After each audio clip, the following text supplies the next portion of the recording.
Capítulo 1565. Loucura desperta, parte 1. A falta de inteligência deles e a enorme quantidade de recursos que Trouble Raptor exigiriam tornam um mero golem impróprio para a tarefa. Não há solução, vovó? Lee perguntou. Existe, mas não vou compartilhar isso com você, a menos que você se torne parte do meu ninho. Ela disse com um enorme sorriso no rosto. Sou adorável e generoso, não estúpido. Salah bagunçou o cabelo antes de voltar à papelada. E se ela estiver se referindo à função de memória dos cristais? Solos ponderou. Vimos pelo cristal do Xamã Orc e pelo cubo de acumulação de feitiços que eles podem reter um certo grau de conhecimento e até mesmo uma sombra de vontade. Vovó, estudar esse cristal me ajuda no meu projeto. Lee fez a pedra preciosa violeta do Orc aparecer no meio da sala, mostrando ao guardião o dispositivo de rastreamento do mestre e todas as notas que eles haviam coletado até aquele ponto. Deuses, esse mestre é realmente notável. Ela disse depois de aprender tudo sobre o cristal no espaço de um único sopro da Mãe Sol. Como usarei o conhecimento que acabei de adquirir para meus próprios golems? Posso dizer que a resposta à sua pergunta é sim, obrigado, vovó. Lita abraçou Salah, sentindo como se realmente tivesse encontrado uma alma gêmea. Claro, ela tinha acabado de se beneficiar de seus meses de trabalho duro e optou por reter elementos-chave de sua pesquisa, mas também salvou a vida de Tista e concedeu-lhe a possibilidade de atualizar todas as suas criações. Agora não havia tempo como o presente para ele. Lit não precisou esperar para alcançar um núcleo poderoso para seus trabalhos, permitindo-lhe ganhar experiência como nenhum outro mestre de forja jamais conseguiu. No entanto, ele não sentiu vontade de abandonar Tista. Eles solos usaram os olhos de Minadion e pesquisaram o cristal Orc novamente, tentando vislumbrar o que o deus da forja já havia dominado. Academia Grifon Dourado, ao mesmo tempo. Trude Grifon demorou antes do despertar. A primeira prioridade da Rainha Louca era garantir que o bebê Valeron estivesse bem e fazer o possível para tornar a estadia de Jormung confortável. O tempo que o dragão Esmeralda passou junto com seu pai e sua fortaleza mental dracônica inata permitiu que Jormung se recuperasse parcialmente do trauma de sua escravidão. No entanto, ele ainda estava longe de estar bem. Jormung ainda olhava para a academia com medo e para ela com nojo, como se qualquer um deles pudesse atacá-lo a qualquer momento. O único momento em que sua alma torturada encontrou paz foi enquanto ele segurava o bebê nos braços. Além disso, ele exigiu que ela o chamasse apenas pelo seu nome verdadeiro, em vez do nome de escravo, Jarkra. Estava ligado ao seu longo cativeiro dentro do Grifon Dourado e ao momento em que ela o manipulou involuntariamente como uma marionete. Para dar espaço a Jormung, Trude fez com que seus quartos se comunicassem, mantendo Valeron no meio para que seu pai pudesse visitá-lo a qualquer momento, sem ter que suportar a presença dela. Além disso, ela passou esse tempo revisando todas as suas anotações sobre técnicas de respiração. Ao estudar as dezenas de legados de linhagem que ela roubou, Trude entendeu como cada espécie procurou o caminho que melhor se adequava à sua natureza peculiar. Ela poderia ter usado qualquer um deles para se tornar uma desperta, mas nenhum teria sido capaz de explorar seu verdadeiro potencial. Foi por isso que, durante os últimos meses de gravidez, ela trabalhou arduamente para compreender os princípios subjacentes de cada técnica respiratória para criar os seus próprios. As centenas de discípulos despertos que ela ganhou e a mente brilhante de Servenus Star, o objeto amaldiçoado que era o coração e o diretor do Grifo Dourado, ajudaram-na na empreitada. Você tem certeza de que quer fazer isso? Jormung perguntou enquanto Trude amamentava o bebê. Olhando para a mulher de seus pesadelos, segurando o recém-nascido perto de seu peito nu enquanto suportava as mordidelas que Valeron inflige a ela pelas formas, mudar de vez em quando confundia seus sentimentos. Devido à sua natureza humana e de besta imperador, o bebê parecia ter dificuldade em entender que deveria sugar o seio de sua mãe em vez de bicá-lo. Jormung ainda não conseguia esquecer tudo o que Trude e o Grifon Dourado fizeram passar. Aqueles meses de abuso provavelmente o assombrariam por toda a vida. No entanto, vê-la como uma mãe gentil que cuidava do bebê derreteu seu coração. Havia algo na cena à sua frente que o fazia querer esquecer tudo do passado, sentar-se ao lado dela em vez de a poucos metros de distância e abraçar mãe e filho. No entanto, durou apenas um instante antes que seu corpo se revoltasse com a ideia e sua mente rapidamente seguisse o exemplo. Sim, eu tenho certeza. Trude assentiu. Finalmente tenho certeza de que a força vital de Valeron está estável. Ele não está em perigo e a matriz inabalável me tornou imortal. Não posso mais atrasar meu despertar. Mesmo que você não possa morrer, você ainda pode perder a cabeça. Jormung respondeu. Você tem um núcleo de arco-íris como ninguém jamais teve. O excesso de energia que será liberado no momento em que seu núcleo for reduzido a um azul brilhante irá despedaçá-lo. Se o processo durar o suficiente, você pode enlouquecer de dor e simplesmente deixar para trás uma concha vazia. Pelo menos estúpido ou não, meu corpo ainda produzirá leite para o nosso bebê. Trude se encolheu enquanto Valeron continuava mudando de uma forma para outra na tentativa de se alimentar mais rapidamente. Ela tinha a massa e a pele robusta de um grifão em forma humana, mas ainda doía muito. Deuses, eu gostaria que pudéssemos ensiná-lo a manter sua forma humana. Entre o bico e as garras, me sinto como uma almofada de alfinetes. Ela embalou o bebê, na esperança de acalmá-lo. Nenhuma de nossas raças deveria ser amamentada, já que geralmente nascemos de um óvulo. Jormung disse. Além disso, Valeron é o primeiro de sua raça e não temos ideia de como a propósito. Como chamamos isso? Bahamut. Trude respondeu. A palavra derivou da dragonização de Behemoth, uma das espécies de grifão. Como os Bahamuts se comportam? Deuses, vocês pensaram muito nisso. Jormung sentiu seus olhos se encherem de lágrimas pelo cuidado que Trude teve para garantir que o bebê não se esquecesse de nenhuma de suas raízes. Seus sentimentos por ela e seus medos por ela rasgavam seu coração em pedaços toda vez que eles passavam muito tempo juntos. Tive muito tempo para pensar. Ela entregou-lhe o bebê depois de se cobrir. Cuide bem de Valeron se eu não conseguir voltar. Quero que ele saiba que não importa quão pouco tempo passamos juntos, sua mãe o amava de todo o coração. Ela pegou a espada de Artan e entrou no escritório do diretor, o núcleo do Grifão Dourado.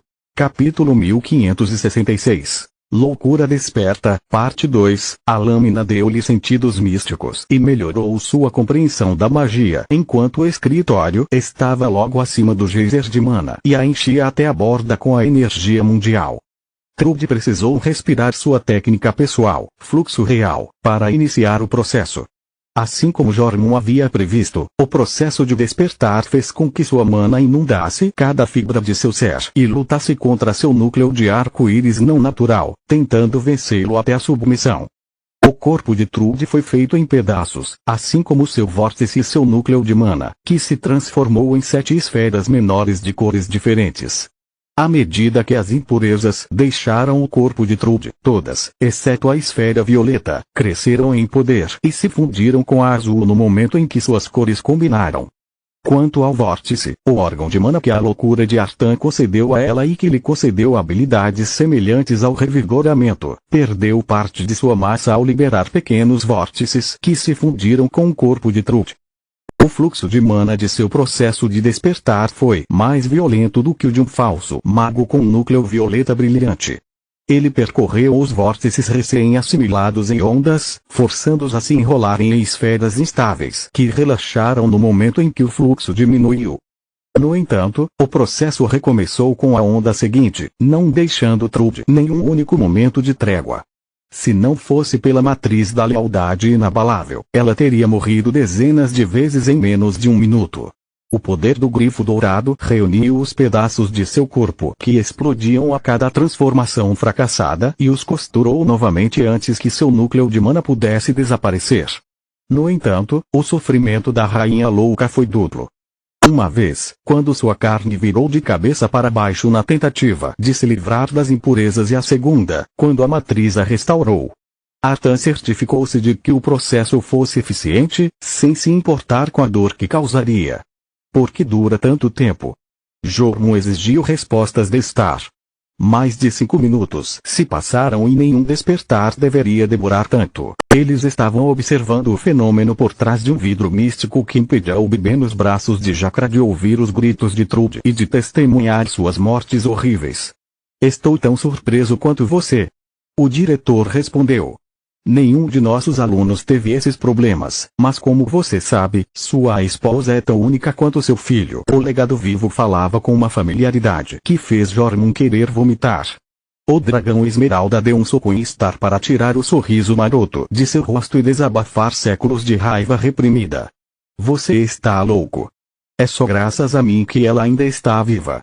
O diretor disse indignado. Errado. É graças às salvaguardas que Artan deixou para trás. Li algumas coisas enquanto estava na biblioteca do meu pai e sei que tipo de criatura você é. A menos que você entenda o que está acontecendo, ordeno que cale a boca. Star abriu a boca para responder, mas nenhuma palavra saiu e seu corpo congelou quando tentou devolver o ataque. Jormung carregava o mesmo sangue do herdeiro real, tornando o rei um dos mestres do Grifo Dourado. Os feitiços de escravidão de Artan forçaram o diretor a obedecer e tratar o dragão Esmeralda como realeza. Star amaldiçoou interiormente o rei louco e jurou vingança, recebendo uma reação tão poderosa dos feitiços de escravo que sua forma física desapareceu. Eu fiz isso? Jormung perguntou a Valeron com espanto. Pai. O bebê respondeu antes de adormecer. O dragão Esmeralda ativou a visão da vida enquanto também transmitia o revigoramento através da parede para entender o que havia de errado com Trude. Por alguma razão, tanto a esfera violeta quanto o resto do vórtice que o processo do despertar espremeu a força para fora do meu corpo não estão desaparecendo. De alguma forma, estou mantendo os 2 órgãos de mana que a loucura criou. A rainha louca, porém, já havia encontrado a cura para sua condição.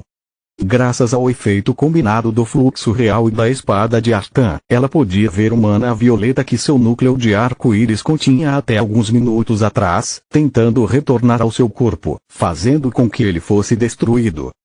A explosão liberou o excesso de energia e permitiu que a matriz da lealdade inabalável reconstruísse seu corpo, apenas para que o ciclo recomeçasse. Demorou um pouco para Trude se acostumar com a dor sem usar a fusão com a escuridão. Bloquear seus receptores de dor apenas tornaria difícil para ela entender o que estava fazendo de errado. Eu queria me acostumar com o despertar antes de passar para o núcleo violeta, mas parece que não posso me dar ao luxo de tal luxo. A menos que eu absorva toda a energia remanescente do meu núcleo de arco-íris, o processo de despertar nunca terminará. A rainha louca estava ciente do segredo do núcleo violeta. Mesmo que não estivesse escrito em nenhum dos legados em sua posse, ela o entendeu depois de passar séculos pesquisando sua condição e estudando Shedros durante meses. Colocar as mãos nos legados e na descrição das diferentes filosofias desenvolvidas por diversas linhagens despertas diferentes ajudou Trude a aprofundar sua compreensão de como o núcleo funcionava e o que ela precisava fazer para passar para o próximo nível. Ela usou a espada de Artan para dominar sua própria energia, forçando o mana fluido dentro de seu corpo para formar runas. Tornar-se uma Grifon também a transformou em uma verdadeira maga e com a ajuda de Jormung antes de ele ser libertado de sua escravidão, ela já havia convertido a maioria de seus feitiços. A espada acelerou o processo, permitindo que ela dominasse a fundição corporal rapidamente. Os vórtices tornaram-se esferas e depois de um tempo tornaram-se estáveis. Então, parte da energia remanescente na sala inundou Trude, trazendo seu núcleo para a violeta e depois para a violeta brilhante em questão de minutos. No entanto, não foi suficiente. Mesmo agora que seu núcleo estava cheio de mana, ainda havia o que restava do vórtice forçando sua entrada, fazendo seu corpo explodir com menos frequência, mas explodir mesmo assim. Maldito seja, pai. Vivi minha vida fugindo por sua causa. Sacrifiquei inúmeras pessoas pelo nosso sonho e foi isso que a sua chamada obra-prima alcançou. O que quer que a loucura tenha feito comigo, nem mesmo o despertar pode consertar isso. O que deveria ser o instrumento da nossa vingança e a fonte do nosso governo eterno tornou-se uma maldição de morte em vida. O despertar não me tornou poderoso, apenas me transformou em um não vivo. Um eterno prisioneiro de sua maldita academia, forçado não apenas a nunca sair desta sala, mas também a experimentar a dor da morte repetidamente até que minha mente se quebre. Trude caiu de joelhos, cansada demais para travar uma batalha que ela considerava já perdida. Sua mente se despedaçou quando a agonia reabriu velhas cicatrizes mentais e a mergulhou no desespero. Então, seus olhos encontraram os de Jormon, que batia a mão no vidro e na pequena figura que ele segurava no braço. Você tirou tudo de mim, pai. Minha mãe, meu reino e até meu direito de primogenitura. Não vou deixar você destruir o pouco que tenho. O que ganhei durante os últimos séculos não foi graças ao seu legado, mas apesar dele. Ela pensou. Continua no próximo vídeo.